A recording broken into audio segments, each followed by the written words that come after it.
নমস্কার, নিউজ 18 বাংলার ফেসবুক লাইভে আপনাদের সকলকে স্বাগত। আমি সুদীপ্ত রয়েছি আপনাদের সঙ্গে।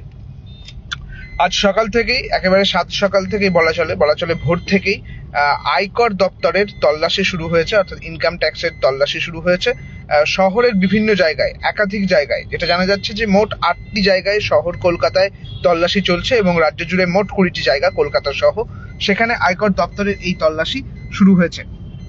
যেটা জানা যাচ্ছে যে মূলত আপনারা জানেন যে এই আয়কর দপ্তরের তল্লাশি সেক্ষেত্রে যারা বড় বড় ব্যবসায়ী রয়েছেন, যারা এই কর ফাঁকি দিয়ে থাকেন, যাদের আর্থিক লেনদেনের সমস্যা এবং আর্থিক লেনদেনের দুর্নীতি, এই সমস্ত বিষয়গুলোকে সামনে রেখেই এই আয়কর দপ্তরের তল্লাশি হয়ে থাকে। যেটা খবর যে আজকে রাজ্য জুড়ে, কলকাতা সহ রাজ্য জুড়ে 20টি জায়গায় এই তল্লাশি চলছে এবং কলকাতাতে মোট 8টি জায়গাতে এই আয়কর দপ্তরের তল্লাশি চলছে। চেতলাতে চলছে, বালিগঞ্জে চলছে এবং অন্যদিকে আরো বেশ কয়েকটি জায়গায়, কলকাতা শহরের আরো 6টি জায়গায়, মানে মোট 8টি জায়গা। আমি দুটো জায়গার নাম বললাম, চেতলা এবং বালিগঞ্জ, এবং অন্যদিকে আরো 6টি জায়গায় এই তল্লাশি চলছে। একজন ব্যবসায়ী যার নাম উঠে আসছে তার নাম সুধীর সাতনালিয়া।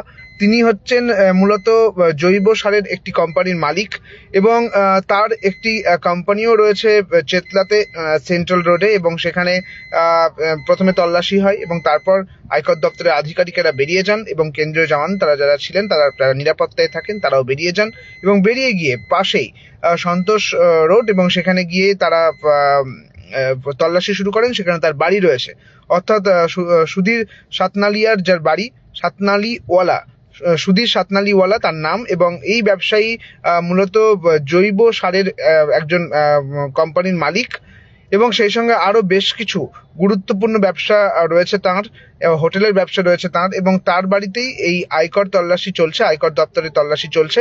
কি কি কারণে তল্লাশি চলছে তা এখনো পর্যন্ত সঠিকভাবে জানা না গেলেও যেটা জানা যাচ্ছে যে মূলত একটি পুরনো মামলা, যেখানে আয়কর ফাঁকি দেওয়ার একটি মামলা, সেই মামলাকে কেন্দ্র করে আবারও তার এই বাড়িতে তল্লাশি এবং তার অফিসে তল্লাশি চলছে, এবং একই রকম ভাবে বালিগঞ্জের একটি ব্যবসায়ীর বাড়িতেও তল্লাশি চলছে। পাশাপাশি আরো বেশ কিছু জায়গায় বিভিন্ন ব্যবসায়ীর বাড়িতে আয়কর দপ্তরের পক্ষ থেকে তল্লাশি চালানো হচ্ছে।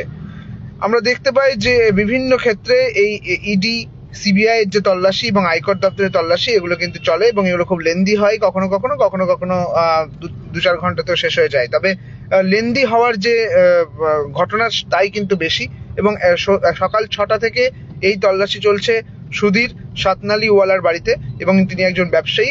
এখনো পর্যন্ত তার বাড়িতে তল্লাশি চলছে বলেই খবর। পরবর্তীতে এই বিষয়ে আর কি আপডেট আসে সেই আপডেট আপনাদের জানাবো।